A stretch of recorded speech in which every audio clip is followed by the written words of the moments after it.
গরুর মাংসের কালাভুনা শুনলেই যেন মুখে পানি চলে আসে, তাই না? হ্যালো এভরিওয়ান, আসসালামু আলাইকুম। আজকে আমি আপনাদের সঙ্গে শেয়ার করব কালাভুনা রান্নার একেবারে সবচেয়ে সহজ আর ঘরোয়া একটা রেসিপি। এখানে নেই কোনো দামি মশলা, নেই কোনো ঝামেলা। শুধুমাত্র ঘরের প্রতিদিনের সাধারণ কিছু মশলা দিয়ে তৈরি করব এই কালাভুনা। ঘরোয়া মশলায় তৈরি এই কালাভুনার স্বাদ কিন্তু নামি দামি রেস্টুরেন্টের স্বাদকেও হার মানাবে। কালাভুনা মানে কিন্তু এটা নয় যে মাংসকে একেবারে পুড়িয়ে কালো করে ফেলা। কালাভুনা মানে হলো মাংসগুলোর কালার কালো হবে ঠিকই, কিন্তু মাংসের ভিতরটা একদমই সফট, তুলতুলে নরম হবে। তবে চলুন এবার তাহলে এই কালাভুনা রান্নাটা শুরু করি। তো কালাভুনা রান্না করার জন্য আমি এখানে নিয়ে নিয়েছি প্রায় 1 কেজি পরিমাণ গরুর মাংস। এই মাংসের মধ্যে আমি কিছুটা হাড় এবং কিছুটা চর্বি সহ নিয়ে নিয়েছি। আর মাংসগুলোকে আমি এরকম একটু বড় সাইজ করে কেটে নিয়েছি। এবারে এই মাংসের মধ্যে আমি প্রথমেই দিয়ে দিচ্ছি গোটা গরম মশলা। এখানে আমি নিয়ে নিয়েছি 2টো তেজপাতা, 4 থেকে 5টা এলাচ, 1 টুকরো দারুচিনি, 4 থেকে 5টা লং, আর নিয়েছি 10 থেকে 12টা কালো গোলমরিচ। এবারে এখানে আমি দিয়ে দিচ্ছি চায়ের চামচে করে 1 চামচ পরিমাণ আদা বাটা, দিচ্ছি 1 চামচ পরিমাণ রসুন বাটা। এবারে দিয়ে দিচ্ছি চায়ের চামচে করে 1.5 চা চামচ পরিমাণ লাল মরিচের গুঁড়া, দিচ্ছি 1/2 চা চামচ পরিমাণ হলুদের গুঁড়া, দিচ্ছি 1 চা চামচ পরিমাণ ধনিয়ার গুঁড়া, দিয়ে দিচ্ছি 1 চা চামচ পরিমাণ মিক্স মাংসের মশলা, দিচ্ছি 1 চা চামচ পরিমাণ লবণ, দিচ্ছি 1 চা চামচ পরিমাণ কালো গোলমরিচের গুঁড়া। এবারে দিচ্ছি 1 চা চামচ পরিমাণ রাঁধুনির গুঁড়া। এই রাঁধুনির গুঁড়াটা অনেকেই হয়তো চিনেন না। এই রাঁধুনিটা আমি আপনাদেরকে এখন দেখিয়ে দিচ্ছি। এই যে দেখুন, এটা আপনারা যে কোনো মুদির দোকানে পেয়ে যাবেন। কালো ভুনার স্বাদ বাড়াতে হলে কিন্তু এই রাঁধুনির গুঁড়াটা অবশ্যই দিতে হবে। এবারে দিয়ে দিচ্ছি একটা জয়ত্রীর 3 ভাগের 1 ভাগ গুঁড়ো করে দিয়ে দিচ্ছি। এখানে আমি একটা জয়ফল নিয়েছি। এই জয়ফলটা ভেঙে আমি এর থেকে 3 ভাগের 1 ভাগ দিয়ে দিব। একটা জায়ফলকে ভেঙে আমি এর থেকে 3 ভাগের 1 ভাগ দিয়ে দিচ্ছি।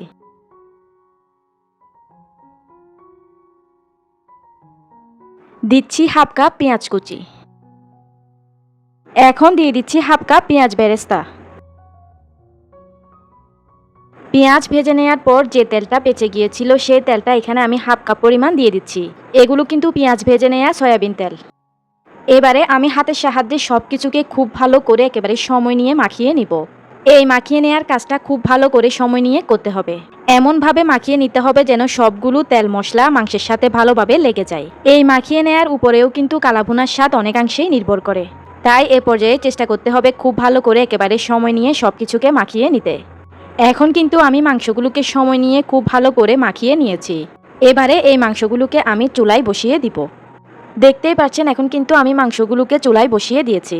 এবারে ঢাকনা দিয়ে ঢেকে এই মাংসগুলোকে আমি চুলার মিডিয়াম হিটে 5 মিনিট রান্না করে নিব। 5 মিনিট পর ঢাকনাটা খুলে আমি ভালোভাবে মাংসটাকে নেড়েচেড়ে দিচ্ছি।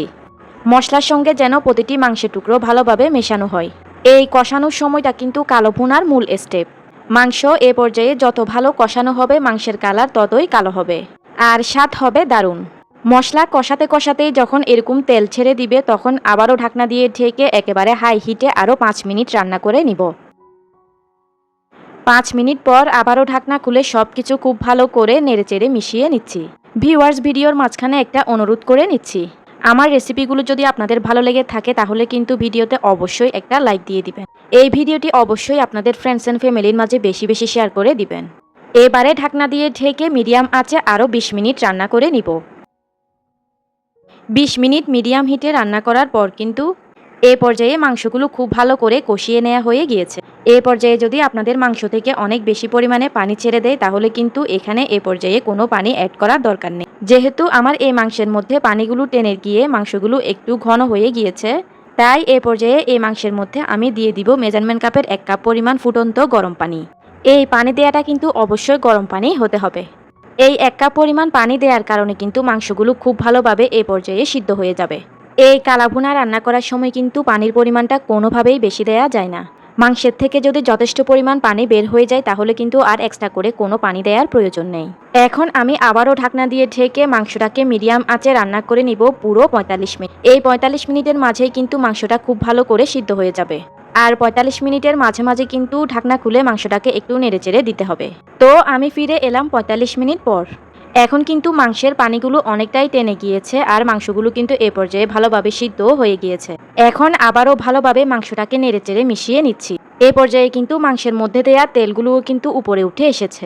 এখন থেকে কিন্তু মাংসটা আস্তে আস্তে কালো হতে থাকবে। এবারে আমি চুলার আঁচটাকে মিডিয়াম টু লো হিটে করে দিয়ে আবারও মাংসটাকে ঢাকনা দিয়ে ঢেকে দিলাম। এখন কিন্তু চুলার আঁচটাকে অবশ্যই কমিয়ে রাখতে হবে। মাংসটাকে ঢাকনা দিয়ে ঢেকে আমি পাশের চুলায় ফোড়নটা তৈরি করে নিব। এখন চুলায় একটা প্যানে আমি দিয়ে দিচ্ছি মেজারমেন্ট কাপের 1/3 কাপ পরিমাণ সরিষার তেল। দিয়ে দিচ্ছি 4টা শুকনো মরিচ।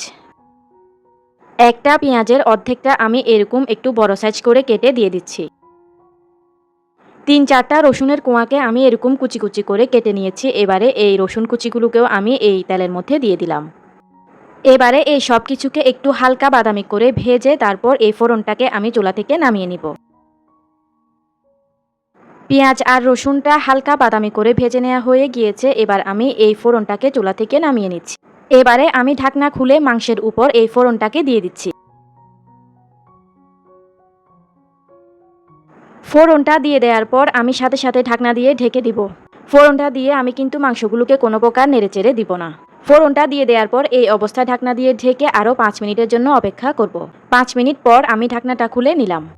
এবারে আমি মাংসটাকে আবারও ভালোভাবে নেড়েচেড়ে মিশিয়ে দিচ্ছি।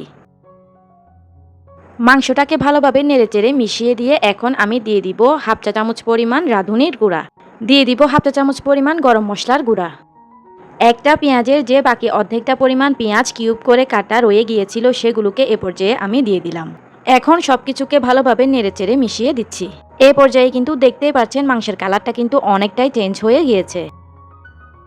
তো এখন আমি আবারও ঢাকনা দিয়ে ঢেকে দিয়ে মিডিয়াম টু লো আঁচে আরও প্রায় 6 থেকে 7 মিনিটের মতো জাল করে নিব। এই 6 থেকে 7 মিনিট মিডিয়াম আঁচে একটু জাল করলেই কিন্তু মাংসের কালার পুরোপুরি চেঞ্জ হয়ে যাবে। তো আমি ফিরে আসলাম ঠিক 7 মিনিট পর। দেখতেই পাচ্ছেন এখন কিন্তু সবগুলো তেল উপরে চলে এসেছে। আর এ পর্যায়ে কিন্তু মাংসগুলোর কালারও একেবারে কালচে হয়ে গিয়েছে। এটাই কিন্তু হলো আসল কালাভুনা। এখন যদি আর বেশিক্ষণ সময় পর্যন্ত মাংসটাকে জাল করা হয় মাংসটা কিন্তু তখন আবার একেবারে ফ্রাই হয়ে যাবে। তখন কিন্তু এটা আর কালাভুনা থাকবে না। কালাভুনার বৈশিষ্ট্যই হলো মাংসগুলো কালো হবে ঠিক কিন্তু মাংসের ভিতরটা একেবারে সফট নরম তুলতুলে থাকবে। এখন কিন্তু আমার কালাভুনাটা তৈরি হয়ে গিয়েছে। এই কালাভুনাটা যখন ঠান্ডা হয়ে যাবে তখন কিন্তু এটার কালার আরও অনেকটাই কালো হয়ে যাবে। তাই মাংসগুলো এই লেভেলের হয়ে আসলে বুঝে নিতে হবে যে কালাভুনাটা পারফেক্টভাবে তৈরি হয়ে গিয়েছে। এবার আমি চুলাটা বন্ধ করে দিয়ে এই মাংসগুলোকে চুলা থেকে নামিয়ে নিব। দেখুন মাংসটা কিন্তু কিছুটা ঠান্ডা হয়ে যাওয়ার পর মাংসের কালারটা একেবারে কালো হয়ে গিয়েছে। এবারে আমি এই কালো ভুনাগুলোকে একটা প্লেটে সার্ভ করে আপনাদেরকে দেখিয়ে দিচ্ছি। এটাই হলো কালো ভুনার আসল কালার। আমি চেষ্টা করেছি একদম সাধারণভাবে ঘরোয়া সব মশলায় এই পারফেক্ট কালাভুনার রেসিপিটি আপনাদের সঙ্গে শেয়ার করতে। দেখুন মাংসগুলোর কালার হচ্ছে কালো কিন্তু মাংসগুলো ভিতরে একেবারে সফট নরম তুলতুলে। সবচেয়ে সহজভাবে তৈরি ঘরোয়া সব মশলায় তৈরি এই স্পেশাল এবং পারফেক্ট গরুর মাংসের কালাভুনার রেসিপিটি আপনাদের কাছে কেমন লেগেছে আমাকে কিন্তু কমেন্ট করে জানাতে একদমই ভুলবেন না। আশা করছি রেসিপিটি আপনাদের কাছে বেশ ভালো লেগেছে আর বেশ সহজও লেগেছে। আসছে কুরবানির ঈদে আপনারা অবশ্যই এই রেসিপিতে একবার গরুর মাংসের কালাভুনাটা রান্না করে দেখবেন। আশা করছি বাসার সবাই খুবই পছন্দ করবে। বরাবরের মতোই আশা করছি আমার আজকের এই সহজ কালাভুনার রেসিপি আপনাদের সবার কাছে বেশ ভালো লেগেছে।